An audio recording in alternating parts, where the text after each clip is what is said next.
हड़प्पा सभ्यता के विभिन्न स्थलों से की गई खुदाइयों से उनके अंत्येष्टि संस्कार के बारे में भी हमें जानकारी प्राप्त होती है। जैसे कि हमें जानकारी प्राप्त होती है उसके अनुसार वहां पर 3 प्रकार की अंत्येष्टि क्रियाएं प्रचलन में थी। नंबर 1, पूर्ण समाधिकरण।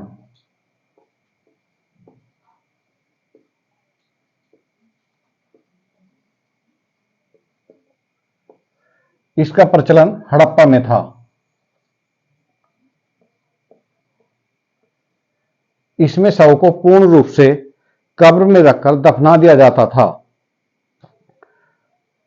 हड़प्पा में एक ऐसी समाधि मिली है जिसमें लकड़ी के ताबूत का प्रयोग किया गया है।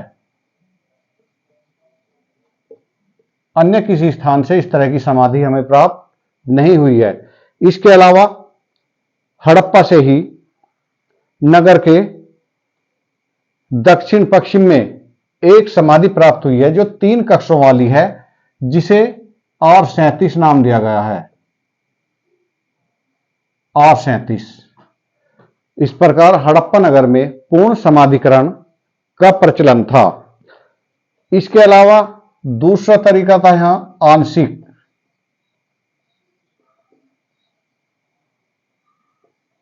समाधिकरण।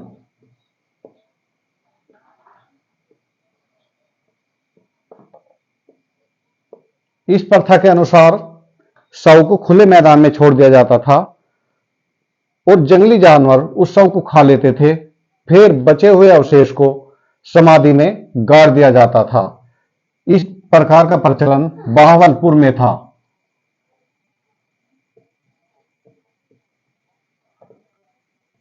बहावलपुर में आंशिक समाधिकरण था। तीसरे प्रकार की प्रथा थी दाहकर्म,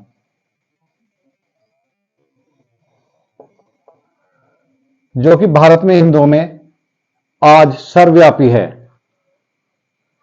इसके अंतर्गत शव को जला दिया जाता था और उसके भस्म को घड़े में भरकर और भस्म के साथ भौतिक जीवन में काम आने वाली वस्तुएं जैसे बर्तन, आभूषण आदि भी रख दिए जाते थे तथा उसको समाधिकरण कर दिया जाता था। इस प्रकार की प्रथा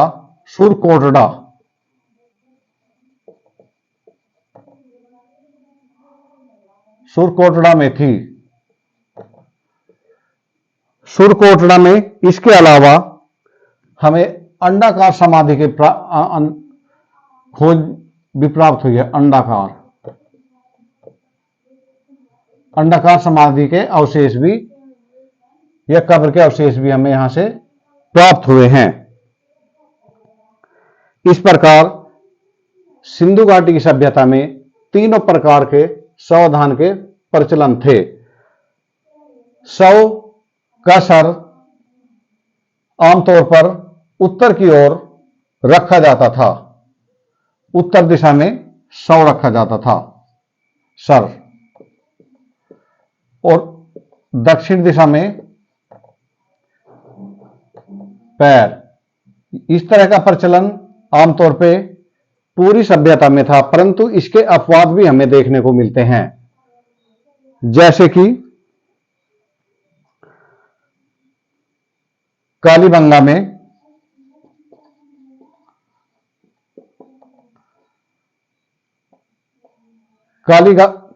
में दक्षिण दिशा में सिर मिलता है और लोथल में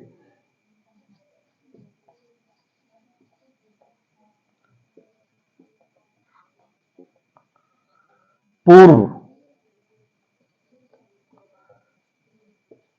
दिशा में सिर है और रोपड़ में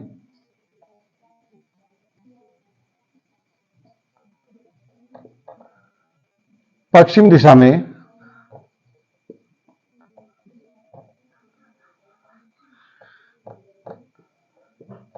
सिर है।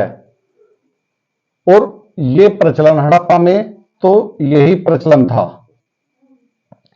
इस तरह के प्रचलन भी हमें वहां पर देखने को मिलते हैं।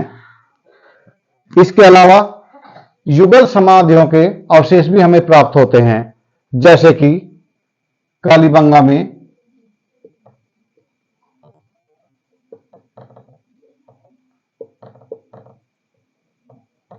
एक और लोथल में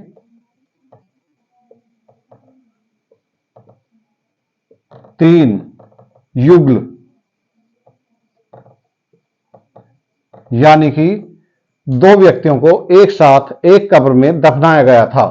इस तरह के समाधान यहां देखने को मिलते हैं। इसके अलावा रोपड़ में एक व्यक्ति के साथ कुत्ते को भी दफनाया गया है, यानी कि उस समाधि में मालिक के साथ कुत्ते को भी दफनाया गया है। इससे पहले भी जो हड़प्पा पूर्व संस्कृति थी बुरजोम, वहां पर भी मालिक के साथ कुत्ते को दफनाए जाने की प्रथा प्रचलन में थी।